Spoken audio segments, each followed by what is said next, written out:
The best place to store a quilt is in your home is probably in your main living area, because you're aware of the temperature and the humidity, and you want consistent temperature and humidity to protect the quilt. You should not ever store a quilt in the attic or the basement. You're not going in those areas frequently, and basements have mold and attics have wide temperature swings from warm to cold even during a day. So those would all cause the fibers to weaken, and that would not be help the quilt last for generations to see.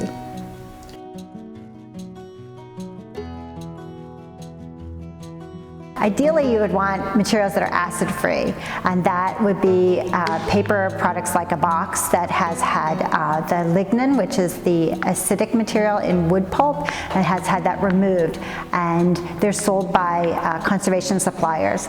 And then you would also want acid-free tissue paper or batting, something that would help pad the quilt when you fold it. If you aren't able to get museum quality materials, acid-free stuff from these suppliers, there are other options you can use. I always suggest a clean white sheet.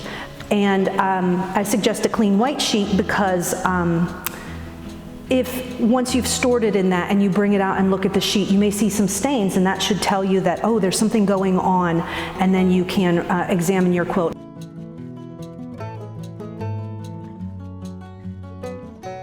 I think you should check on a quilt that you have stored at least seasonally, if not more often, just to make sure that there's no bugs have gotten into it, and that no mold has grown, nothing has changed about it. But refolding it maybe once a year, twice a year. I think depending on the fragility of the quilt, if it's a very fragile quilt that something, say the binding is fraying, or there's fabrics that are splitting, you have to weigh refolding it with how fragile it is. You don't want to cause more wear, but it is good to refold them and repad them with some tissue paper. In the museum, when we handle quilts, when we're folding them, when we're taking them out, or anything, we always wear gloves. We wear either white cotton gloves or nitrile gloves, and that is to, of course, protect the quilt from the oils on our skins. But at your home, you're probably not going to want to wear gloves with your own quilts. So what we recommend is to make sure you wash your hands with soap and water and thoroughly dry them, but don't wear any lotion or any perfumes or anything like that, because that will transfer to the quilt and can leave a mark after time.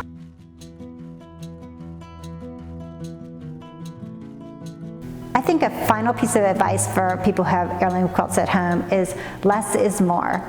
Less display, less light, less handling, no washing.